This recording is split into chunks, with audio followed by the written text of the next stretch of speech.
Eleanor from West Multnomah Soil and Water Conservation District. Thanks so much for your interest and for showing up tonight and making the time. We'll just go ahead and get started because we definitely want to make sure there's plenty of time for Q&As. But we're going to start out with a few speakers from various SWCD boards to talk about their experiences and what kind of you give and what you get from being on an SWCD board. So first off is West Multnomah's board chair, Terry Pre-Grigsby. Take it away, Terry. So as Eleanor said, I'm board chair of West Multnomah Soil and Water Conservation District. I have been on the board for over 17 years and started as an associate director. And so soil and water conservation districts are what we call a special district. So we are a public entity and a non-regulatory government agency that uses public dollars, whether those come from the state or the federal government through the Department of Agriculture, or some of our districts also collect property taxes. And West Multnomah Soil and Water Conservation District is one of those. And generally, soil and water conservation districts were developed during the Dust Bowl, and they were to keep agricultural land from blowing away in the dust. So we wanted to make sure that there was adequate water and healthy soils. So we primarily originally for agriculture, and that is still our goal. There are soil and water conservation districts across all of the United States as well as U.S. territories, and we are focused on water quality and quantity and soil health for agricultural production, carbon sequestration, stormwater management in urban areas, and a whole host of other conservation practices. So one thing that was unique about Oregon is that we had a rule on in state statute that required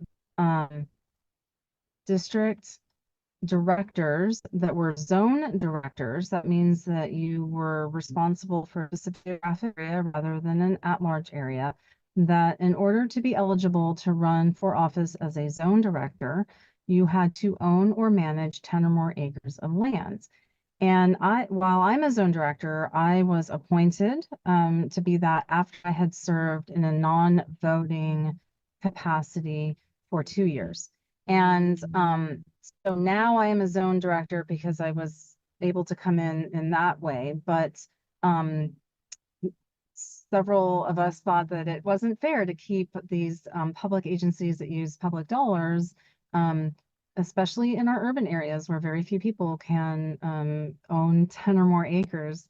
We thought that was no longer a relevant law to have on our statutes. And my particular district is in Southwest Portland, and the only owners of properties that large are Lewis and Clark College, Portland State University, Oregon Health and Science University. So that really wasn't an option. So several folks built a coalition last year and worked with legislators both on the State Senate and State House in Salem, and had Senate Bill 775 successfully passed. And that removed the requirement that zone directors own or manage 10 or more acres in counties of a population of 250,000 people or more. So, so in less populated counties, that rule is still in place, and so in more populated counties, such as our own, in Multnomah County, Clackamas, Washington County, Lane, and Marion. I think I'm getting those correct. Those are the 5 counties that were impacted by this change. And so now, for the first time in the history of soil and water conservation districts in Oregon, in these 5 states, anyone who lives in a zone, everyone lives in a zone because our whole state is covered in by are soil and water conservation districts. But if you live in one of these counties, you can run for a zone director. And so some folks might ask, well, if soil and water conservation districts were originally established to work with the agriculture community, why would you, in such an urban area, be interested in even serving? And that's a great question, but really the intent is to uh, is to have conservation practices on every acre for every person um, throughout the country, and that applies to my district as well, which is urban. So I started out by volunteering with a local watershed council. And I got really involved in riparian restoration and salmon habitat restoration, as well as stormwater management tools using um, good conservation tools to also help us manage stormwater so that we could slow down stormwater so that it would be able to absorb into the earth, refill, get down to the water table. It would be cool and clean once it got out to our streams and then eventually to the Willamette River. And it would be healthy for salmonid species. And so that's salmon. And then, we were also looking at lamprey. And I began working with our Soil and Water Conservation District, which was West Multnomah, and I realized the value of partnerships and working together because we are more powerful when we work together. And our soil and water conservation districts are staffed by amazing people, like scientists who are out on the lands. They specialize in urban conservation and rural conservation, forestry, stream health, invasive species, non-native species, specialties. So we just have all of these amazing scientists and skill sets amongst our staff. And working with a soil and water conservation district allows us to engage with folks that may not have ever considered implementing conservation practices, whether they have a large farm or a backyard habitat or a community garden, a school garden. There are just so many different ways that soil and water conservation districts can and do and will work with the community. So that's what brought me to work to volunteer my time at West Multnomah Soil and Water Conservation District, and it's been a really fulfilling journey. And I've learned so much and been able to really engage with my neighbors and learn from colleagues all across the state and, in fact, across the country. And I encourage folks to really consider running. So next up, Jasmine Zimmer-Stuckey from the East Multnomah Board is going to introduce herself and talk about the roles and responsibilities of being a SWCD director. Thank you, everyone.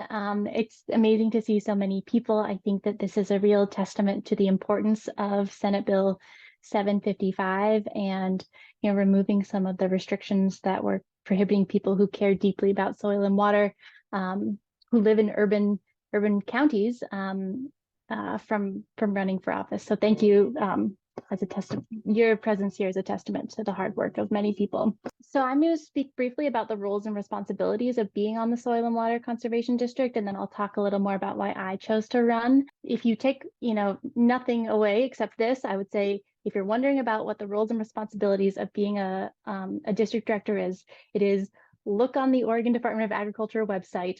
There's a guidebook for you, and chapter 3 has everything you need to know. I think I see Sandy and I bet Eric could link to it in the chat, or someone can put it in. I encourage you to read it a few times just to make sure that what the responsibilities are really resonating with you. But if I was going to sum it up, I would say the board's responsibility at a big picture level is to provide high-level guidance and decision-making for your district through processes like annual and long-range planning and crafting and approving the budget. Big picture stuff. Decisions are made by a majority vote, though even minority voices do make an impact. It's really important that board members keep the mission of the district, the strategic plan, and other guiding documents in mind at all times when considering plans and proposals that come before the staff, to make sure that all programs are staying within the strategic plan and serving the mission. I'll say a challenge for me is that, and I think some people who run for boards, is we're natural doers. We just want to get in and like dive into programs and, but it's not necessarily the role of the board member to do the work. The board, we need to stay at a high level. We need to let the executive director or the district manager direct the staff as they work to execute the plans that are set by the board. So that's something that I think you should really keep in mind as you're thinking about whether board service is right for you. And a little bit about why I ran for the board. I'm serving my second term at the East Multnomah Soil and Water Conservation District. This is my second year as board chair. I serve in an at-large position. So because I don't own or manage 10 acres of land, I own and manage 2 acres of land. So I didn't qualify. I work in the natural resource conservation sector. I live in a rural area in East Multnomah County. I have a hobby blueberry farm. I serve as a lieutenant in my volunteer fire department, and my husband works a very blue-collar job. So I think that one of the reasons that I was motivated to run for the district position is because I really sit in a lot of that urban-rural world and try and bridge that divide that I think the East Multnomah Soil and Water Conservation District does so well. So prior to deciding whether it was right for me, I attended a few board meetings. I read through, a year plus worth of minutes to make sure that I understood what the board really did and who I would be serving alongside. And through this, I was able to confirm that I really did care a lot about what the district was doing. It's important because most of the work of a district director is administrative. So it's really important that you know that you care about the work, because it's a lot of, you're not out in the field doing a lot of work. It's meetings, it's approving agendas, it's crafting policies, it's work sessions, diving into topics. So without a deep care for and passion for soil and water health, the commitment to the district's mission, the meetings, the budgets, the planning, all of that could be challenging. But I can see the big picture of how sitting through, a few meetings a month does fit into the larger scale of soil and water health, combating climate change and advancing equity. And I think, one of the reasons that I do care so much about soil and water health is because I think that, tackling, climate change can be done through soil and water health. And, we need everything from farms and forests to backyards to be managed from a soil and water health perspective if we're going to achieve climate goals, and farm through things like the next heat dome. And I also think that, for me, it's important to recognize that there's many paths to achieve climate resiliency. And I support the non-regulatory approach of the Soil and Water Conservation District. It's nice to not have that, regulatory angle when we work with individual property owners. And I think it's important that we incorporate equity into the work that the East Multnomah Soil and Water Conservation does, to execute our mission. So that's a little about why I chose to run and my background, and I'll answer some questions when it's time. Yeah, so next up we have Al Hernishin. I hope I'm saying that right. I should have checked with you before this. Good job. Yes, Oh, you great. get your star for the day. So Oh, perfect. From Upper Willamette in Lane County. So Al is going to talk about the benefits of service on the SWCD board and also what drew you to the position. Yeah, good job, everyone, so far. And it's good to see so many people here showing an interest in serving on a conservation district board. This is it's a hugely important job.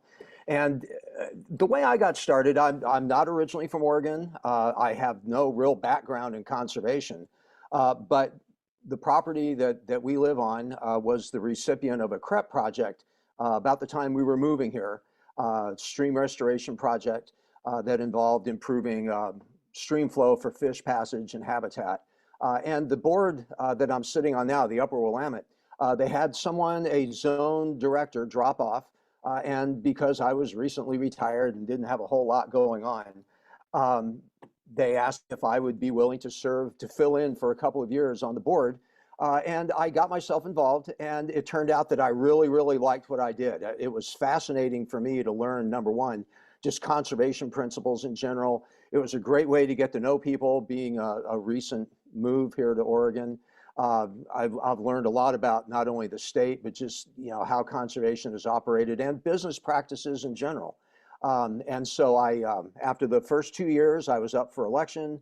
And so I ran, and then I liked it so much I ran again. So I'm now on my 8th year on the board, in the middle of my second term, and I am so glad I have done this. For me, the benefits have been very much personal in seeing. I have a real love and an interest of seeing our ecosystems maintain their health, and I now see that working to provide clean water and healthy soil for everybody, not just people, but everything in our ecosystem is directly affected by the kinds of things that we do. And my approach is a little bit different, not being trained in conservation or a field like that. How about a twist on democracy? I look at public service as my role in trying to maintain a healthy democracy that we live in. And any democratic and that small d society relies on the input and the volunteer efforts of its citizens. And the more citizens are involved in the democratic process, the healthier our society is going to be. And so I understand that clean water and healthy soil are two of the three things that all living things need. And we directly provide the services that keep our water clean. We directly provide the services that lead to healthy soils. And indirectly, we affect healthy air as well, healthy air quality. So we cover everything. And to be able to do that and see that by my actions here, such as they are, I'm able to help maintain a government and a society that's managed by the people, for the people. And I get a great deal of satisfaction out of that. And one of my goals is to, I was always one that kind of bagged on the government. It's like, well, what are they up to? And they don't really serve my needs. And no one's listening to me. I'm a little guy. Who cares about me? Well, I'm able to turn that around. And what one of my goals of board service is to show that effective government really starts at the very bottom levels. We're one of the lowest rungs of government. And everyone thinks that, well, that doesn't sound good. No, it's great. This is where the action happens. And by concerned citizens getting involved and being willing to donate some time and some brain power and really try to make a difference in the world around us, I think we're the ones that actually do that. And so I'm very proud of the service that I do, not only from the conservation point of view, but every time I do something district related, I have a little bit of satisfaction that, yeah, I'm helping to make the state of Oregon, the county of Lane, my little neighborhood I live in, heck, the whole United States, I'm making it a little bit better place for all of us. And to me, that's a hugely important role that I think sometimes gets overlooked. And it's easy to look at the science behind everything, but just making things better for all of us is a goal that I have. And I feel like conservation work helps get that done. Next up, we have Lisa from Clackamas SWCD has a presentation that addresses somewhat of what Nikki asked in the chat, how to run for an elected position. And this is a specific elected position. This isn't about every elected position, but this will talk about the different steps to take to run for SWCD board, specifically in these 5 counties. Oh, and we're also going to have a couple board or district managers chime in and read their slides. So you can kind of get to meet the folks that you might work with as a board member. Go ahead, Lisa. Okay. Thanks, Eleanor. Now for the moment everyone's been waiting for. You've heard how great it is to be a board member. This is how you start the process. So to get the packet, to find out what you need to do, get your forms, you need to Google Oregon Department of Agriculture. Once you get there, you'll see 4 boxes. The box with the people looking at the stream, it says land and water. At the very bottom, it says soil and water conservation districts. Click on that one. Once you get there, you'll have another one that says about SWCDs, and on the left-hand side is a gray column. If you go down to elections under soil and water conservation districts, click on that, you'll come up with a select candidate packet. It says alert on there. Under the first couple of paragraphs, it will say 2024 candidate packet for SWCD elections. Comes in English and in Spanish. Click on that. Okay, next. All right, come on. Go to the next one. There we go. So, dates to remember. Once you get your packet, you will find there's 2 forms you're going to really want to pay attention to. The first one is the petition form. You need to ask or get signatures from at least 10 registered voters in your county to fill out the form, and then you need to take that form to your county elections office. They will verify that the people who've signed your forms are actually voters. And then once they do that, you need to get that back from them because they will not send that to ODA, Oregon Department of Agriculture. You can go ahead and get started on this right away.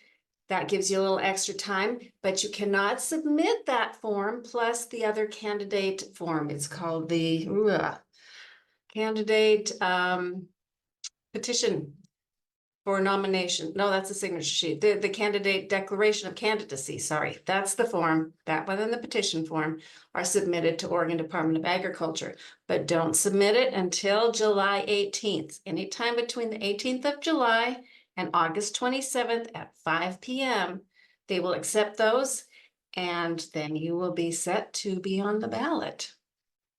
Let's try the next one. Or if you really wanted to, you could just hit this QR code on the screen, and that will take you directly to the Oregon Department of Agriculture. It'll look like this, the blue with the white, the 2024 candidate packet. Next. So I'm in Clackamas Soil and Water Conservation District. Our board meetings are held the third Tuesday of every month. It is both in person and virtual. You can always get the link to get to the virtual meeting if you go onto our website and our calendar. This fall, we have 3 board positions open. We have Zone 2, which represents Oregon City, Lake Oswego, Milwaukee, and Clackamas County urban interface, rural interface.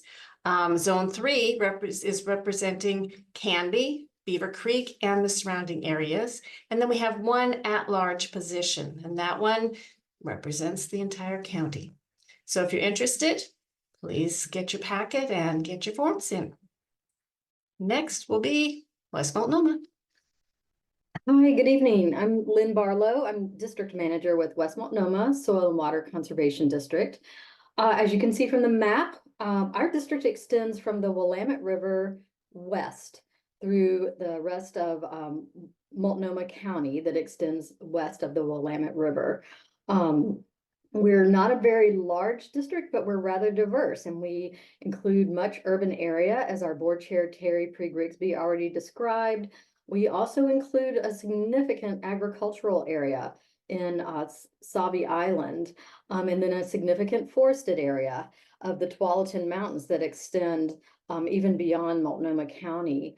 So we have a diversity in our small district, and we meet let's see, the 3rd Tuesday of every month, and most of our meetings are actually virtual. We meet in person twice a year, once in the summer, once in the winter, but most of our meetings are very accessible and virtual. The positions that are open for election this year, there are 4.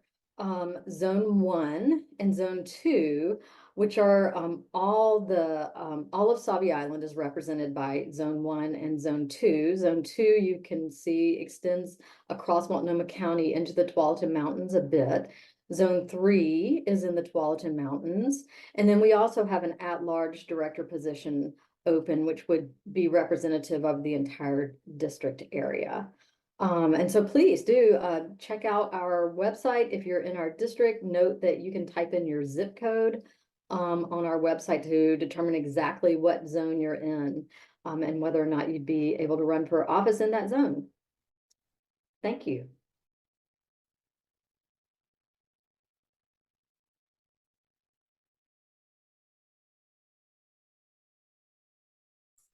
There's the unmute. Good evening, y'all. My name is Kelly Beamer, and I'm the Executive Director here at East Multnomah Soil and Water Conservation District. Just want to offer gratitude for you all to take time to join us this evening. A little bit about our district, as you can see from the map there, we're sort of hugged by our two major river systems, our Columbia River to the north and Willamette to the west. And our district is all of Multnomah County there to the east of the Willamette River. And as you can see, our work truly spans across urban and rural lands. Demographically, we are the most diverse district in terms of communities, ethnicities, and languages. And our district is divided into 3 zones, as you can see from the map there. Zone 1 and 2 are open for elections, as well as an at-large position. Similar to Lynn, please visit our website for more clarity, and also feel free to call our front desk 503-222 soil. I just learned 7645. But also, you know, our board meetings are open to the public. They're in person. Our office is on the corner in North Portland, in the Albina neighborhood on Killingsworth and Williams area. And the board meetings are the first Mondays of the month, again, open to the public. And we would love to hear from you if you have any questions. So thanks.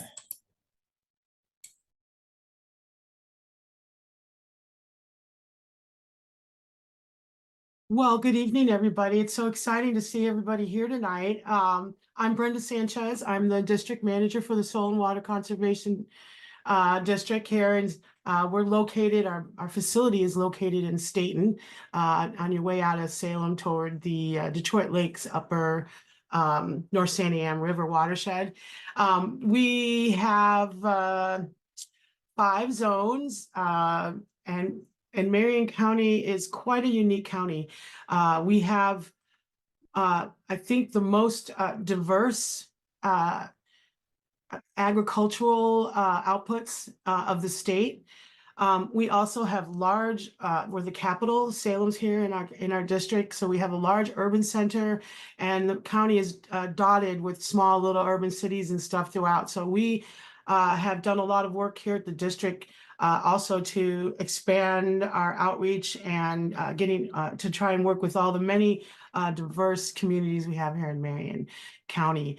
We deal with as you can see, our eastern boundary goes up into the North Santiam. We have some of the most pristine waterways and essential salmon habitat.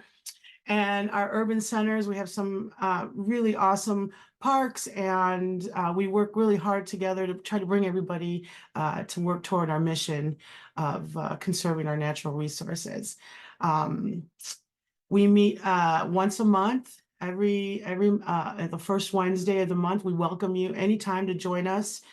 We link everything on our website. You can go to our events calendar, and our board meetings are listed on there. We also have committee meetings. You're welcome to come join us on those if you like. Very business-wise meetings, but we do all kinds of things, and we talk about all different stuff. We also post our minutes, so if you're interested in some of the history and what some of the work has been of our past, it's there. You're And you can reach out to any one of us and come join us. I would like to add, I did run for district director and was elected back in 2020. The process may seem a little daunting, but it's really not. The challenge is writing your pamphlet, your pamphlet insert, and I recommend that. And getting the petition signature. That was, I had to find 10 registered vote. Actually, you should get a little more in case they don't accept some of those signatures. I think I had 18. So that was probably the most difficult part of the process. And then once you're in, it's really exciting to watch the election night and see where you stand and look at the website. And so I recommend anyone to get involved with their local district. Thank you.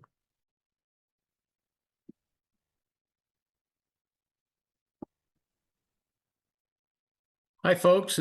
I'm Dave Downing. I'm the district manager with the Upper Willamette Soil and Water Conservation District. We're located in Lane County. Our district is about 1.9 million acres in size. A lot of it is in federal lands to our eastern boundary. We have 5 zones and 2 at large. And right now we will be having 3 different zones coming up for our election process. I appreciate everybody who is showing up, even from Lane County as well, because we're kind of separated from our northern partners.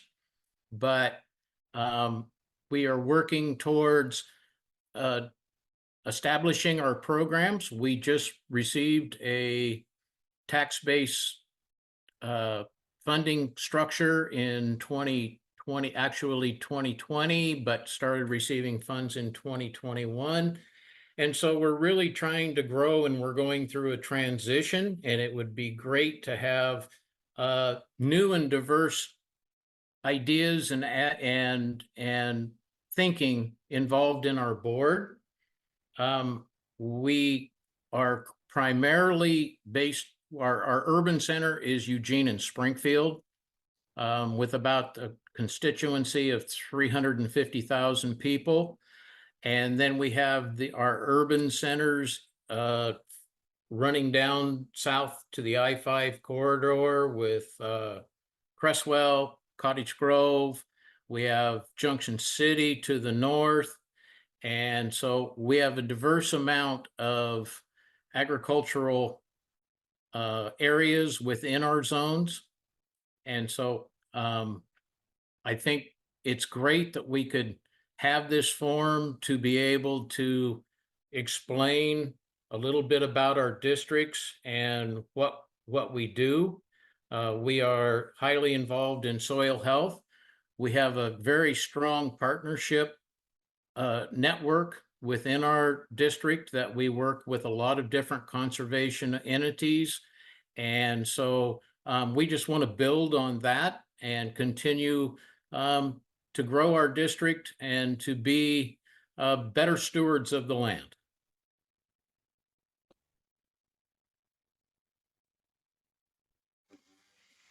Thank you, everyone who spoke in that presentation, as well as Lisa for doing a great job at going through the steps of filling out those forms. I'm going to try to, we're at the Q&A session now, so I'm going to try to go through the chat in order of questions answered and or questions asked, and try to direct to the right person. But if I'm not directing to the right person, please, district managers and ODA people that we have here, please chime in. I think Elisa asked a question that Terry answered in the chat, followed by Bonnie asked, what skills would help the board the most? I feel like that's a big question. On our blog about this, we say that we would love to have a board that has the expertise of many fields, a variety of fields of living or of professional or lived experience, like community organizing, outreach, education, financial management, business, human resources, public service, agriculture, environmental services, and more. But I feel like that's also kind of very, very broad. So if anyone else has a thought on that, Yeah. yeah, Jasmine, go for it. Yeah, thanks. Jasmine, Board Chair of East Multnomah Soil and Water Conservation District again. Great skills, those are great, career skills to bring to the table. I think from a more kind of personal standpoint, it's really important that you are a collaborative person. I work with one of 5 board members. That's my team, and I didn't get to pick my team. You pick my team, the voters do. So you really need to approach every situation with a very collaborative spirit, and a healthy dose of, humility and resilience and personal resiliency in those, because you don't pick your team, which is a beautiful part of democracy, to Al's point. Patience is really important. It really does take time. Just like it takes soil, tens of thousands of years or millions of years to get to what it is today. Change takes time. So coming in and expecting that in the next fiscal year your big mega project that you think is wonderful is going to be enacted might not yield the results that you want. And then just a note that you have to be to be responsible. You're an elected official. The things you say in meetings are public. It's a public meeting. Your email is subject to public records requests. Whether you you walk out on the street and you talk to your neighbor and you tell your neighbor that you're on the board of a soil and water conservation district, you informally represent the district. So it is kind of an extra level of scrutiny that is worth considering. It's worth it for me. I just want to make sure it's worth it for everyone. And also at a practical level, it's a ton of meetings. So you really do need to make sure that your schedule can prioritize these monthly meetings that are all of our district managers and directors were talking about, in addition to committee meetings and budget meetings. And if you go through a hiring process for an executive director, that's 20 extra meetings in a 4-month period. So not to scare you away, but there are some practical things that I want to bring to the beautiful world of soil and water conservation districts.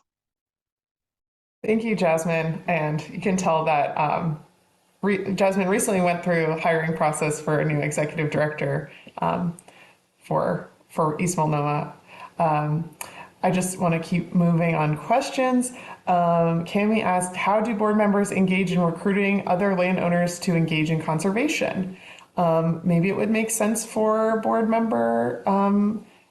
I guess, Al, do you have anything to say about that? Or perhaps one of our district managers could chime in on that? Al, you are muted. Okay, yeah, let me unmute myself. Okay, I'm not really sure.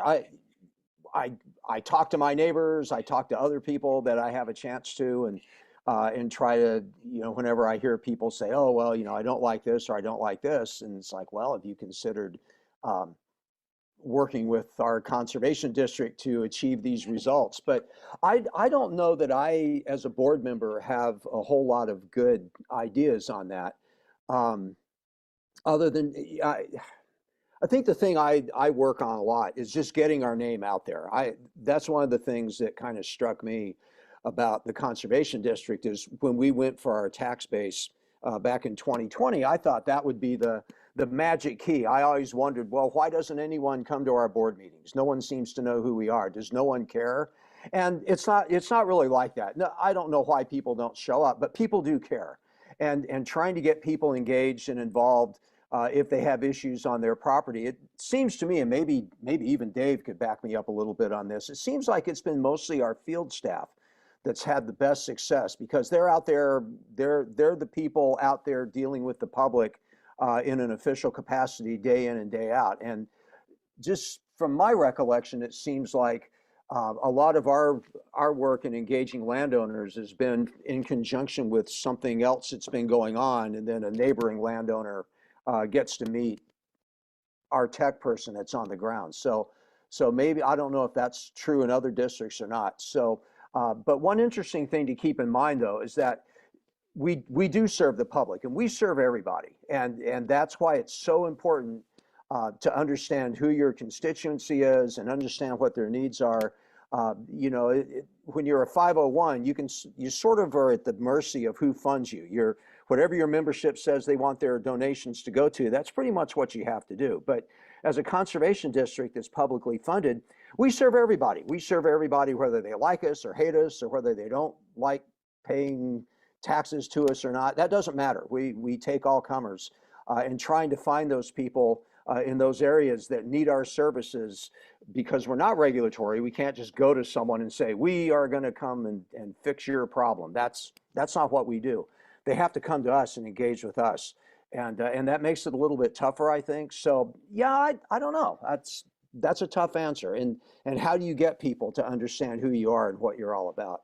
And we're engaged in a big public outreach program with, we have a public outreach director, a person who does our media type stuff, and they're involved all the time. We table at events to try to get the name out, and hopefully slowly those attract people. But I don't know if there is one magic bullet that just sprinkle pixie dust out there and everyone comes running to you. If that's out there, I haven't found it yet. Yeah, thanks, Al. It looks like Brenda might have something to chime in on that. We do have quite a few questions, so I just want to make sure. I just wanted to add that at our district, we have an education and outreach committee. Heath Kierstead is here. And we have 2 directors that are on that committee. And so as a director, you can help when in a committee, help details and bring your ideas further in. So there is opportunities with many of these districts to do it, engage that way. That's a good point. Thank you, Brenda. Okay. Fran asked, how does the board collaborate with other local, state, federal agencies or organizations? I feel like one of our district managers might have something to say about that. Maybe Kelly's looking for the unmute. There we go. Yeah, I think it's a really dynamic position to be nested in we're a local unit of government, but we're nested in shared geography with our city, with Metro, on up. We were just in a town hall that Congressman Blumenauer hosted, some folks in here as well. So we're in a moment of time where I think it's all about leverage, and the call to action to address equity and climate is about scaling up and partnering. So there, at least in our district, I think there's a lot of opportunities, and the work that we do is definitely connected and leveraged by other government entities. So I hope that I answered that. Yeah, thank you, Kelly. Thank you, Kelly. Okay, I think we hopefully answered Nikki's question about speaking to the election process. We all have the election packet on our websites. These slides will be available. Scrolling through the questions. Once candidacy opens, is there a way to see who is running for each zone or seat? I don't know, but we do have Sandy and Eric from the Department of Agriculture here. Do you guys provide something like that? Actually, after it closes, I send all the information to the county clerks on who is eligible. So the county clerks are actually the ones who disperse that information, and it goes in on the ballot. The only thing that isn't as transparent is if no one files for a position, then on the 28th of August, those positions are up for write-in candidates, and those go up just like 10 days before the election. So those are all filed, and so those are not listed. But the ones who are on the ballots, which is the best way to do it because it's more transparent, are listed on the ballot. And some of the nominees that are listed on the ballot choose to put information in the voters pamphlet if they have them in their local county, and so that's an opportunity for them to tell about the district and about themselves also. Great, thank you, Sandy. So it sounds like there's not a way to tell between the filing start and the filing deadline, but after the filing deadline, the ballot will be available, or you'll know who's on the ballot. Do the 10 registered voters need to be within the zone you're hoping to run for, or just the district as a whole? Also sounds like a question for Sandy. Yes, that is correct. Yes, they anywhere within the boundaries of your district, they do not need to be in any specific zone. Great, thank you. Okay, what is the difference between running for a zone versus running for a director at large? I guess like in general, like the zone that you're running for, like may or may not be up for election. Like if you live in zone 5 in West Multnomah, that's not up for election this year, but you could run as an at-large director because if you live within the district as a whole. So you technically would represent the district as a whole. I don't know if there's anyone else who is thinking of it in another way that could answer in another way. I can also answer that. Oh, go for it. The board makes decisions for the whole district. So the at-large are just 2 positions, and the only difference is they don't have to live in a specific zone. So that is for your 5 counties. For the other ones, zone directors have the land management requirement, but for what we're talking about tonight, that is the only difference. Great, thank you. I was trying to see if there's any quick questions in here. You have somebody that has their hands raised. Yeah, Lisa, go for it.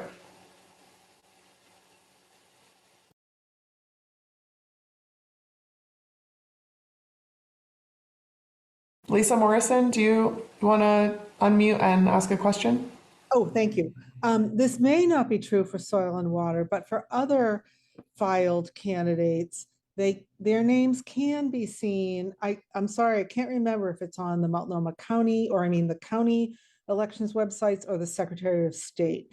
But for many candidate filings, one does not have to wait until the ballot is produced to see who's running. So it's worth looking into that.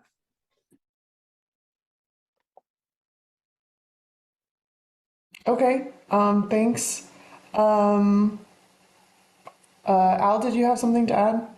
Yeah, I do. I want to go back to something Kelly brought up about, she mentioned the word collaboration and collaborative efforts. And that's another thing that's very unique about what we do. We do not operate in a vacuum. And if you read ORS 568.225, my favorite governmental passage, that's the Oregon statute that sort of defines what a conservation district is and what our mission is and how we go about doing it. And it specifically mentions that we work in collaborative relationships. And it doesn't mean that everything's collaborative, but they should be when possible. And speaking for what we do in the Upper Willamette and Lane County, we are part of a larger group called the Upper Willamette Stewardship Network, and it's comprised of us, but then also several of the major watershed councils and one of the river trust groups that, if you know much about Lane County, you'd recognize their names. And they're our major partners in the projects that we take on. And what's cool about that is, number one, it gets more groups involved and you can share the workload and that sort of thing, and funding and all that. But those are the people that get all the press. They're the ones that are out there all the time.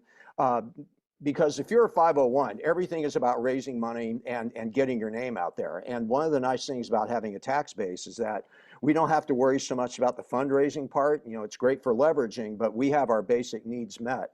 And what we're able to do is we're able to work with these different groups to get these projects done. And 501s have access and they can bring things to the tables that we can't. And we have access to programs and funding and things that 501s don't have. And it's when you bring those collaborative groups together to get together and complete these projects, that's really when good things start to happen. And you're probably going to find that more people know about your local watershed council, and because they've seen their name a lot more than they know about their local conservation district. And that's okay. It doesn't matter who gets the credit. It's the work getting done that's what's really important. So yeah, collaborative efforts are hugely important to not only our success, but to the success of our partners as well. So it's an essential part of how we do business. Thanks, Al. There was another question that's kind of for you. Are you running for re-election? If so, why or why not? Feel free to answer or not. But Jasmine and Terry's positions are both not up for re-election this cycle, so I don't know if yours is. No, Yours isn't either. Okay. no, mine isn't either, but I have some thoughts on that. Wait. Can I pose one more? Yes, you sure may. Kat also asked, what have you found most difficult or frustrating during your time on the board? We do only have about 5 minutes left. I'm happy to stay on a few more minutes to answer, more admin type questions. But yeah, while we have a couple board members, do you have anything to add about those questions? No, I'm not up for reelection either. But after my term will be up in 2 years in 26, and I'm not running for reelection. I'm going to end my public service, and the reason why, it's not because I'm dissatisfied or anything like that, but I feel that every citizen should have a right to serve on something public, and I've done my time. I'm a believer in term limits, especially for me. And I'm willing to step aside and give someone else a shot, because it's important that every citizen be as involved as possible. And so I've done what I'm going to do, and it's time to turn it over to another citizen that can do just as good, if not a better job. Thanks, Al. Also, Kat's question for you or Jasmine, what have you found most challenging during your time on the board? One of the things that I'm really proud of that I have learned on the board is how to read and engage in a budgeting process. The district's budget, we bring in, millions of dollars in taxpayer funds every year. And it was a process that I had not engaged with before, reading profit and loss statements, balance sheets and whatnot. And so I was really overwhelmed, my second month in as a district director, like diving into the budget process. And we just went through what I think my fourth one. And I feel so much more fluent in the process, and our staff was very helpful in helping me get there, and so were my other board members. But that was something that was new to me and a big challenge that I had to really level up on. And I really appreciate the opportunity that the district gave me to learn that process. So it's not just about what you can offer. It's okay to come into this role hoping to learn something. So that's what I think has been a challenge that I really appreciated, having staff support and the rest of my colleagues support on. Thanks. Yeah, that makes sense. I'm going through my first budget process myself. Al, did you want to chime in anything about that with the challenges? Oh, Heather, go for it. Yeah, there were some questions about like the process of running the election cycle and things like that. And I think, Eric, correct me if I'm wrong, but there's a video on your website, Oregon Department of Ag, that gives people information about the campaign process and things like that. Yes, we just did do a training. It's more about political advocacy and what directors, elected officials can and can't do. Oh, okay. But the folks that are interested should certainly check out our election website. There is a plethora of information and fact sheets, links to the Secretary of State's office and different statutes. And we do try to put things in as plain English as possible, so you can find that information there.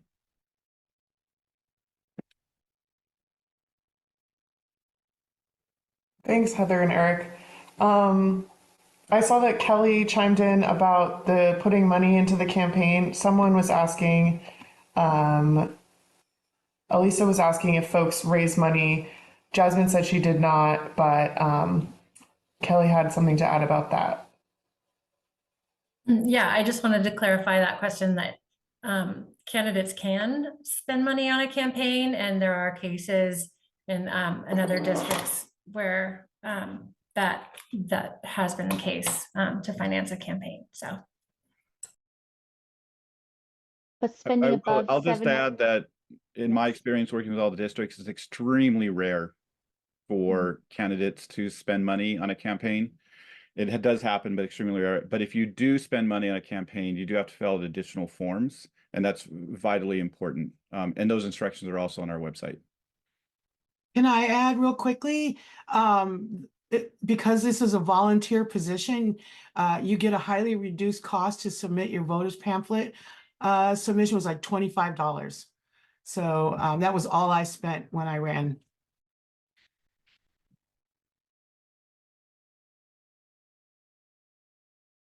Okay, great. Am I missing anything from the chat? Al?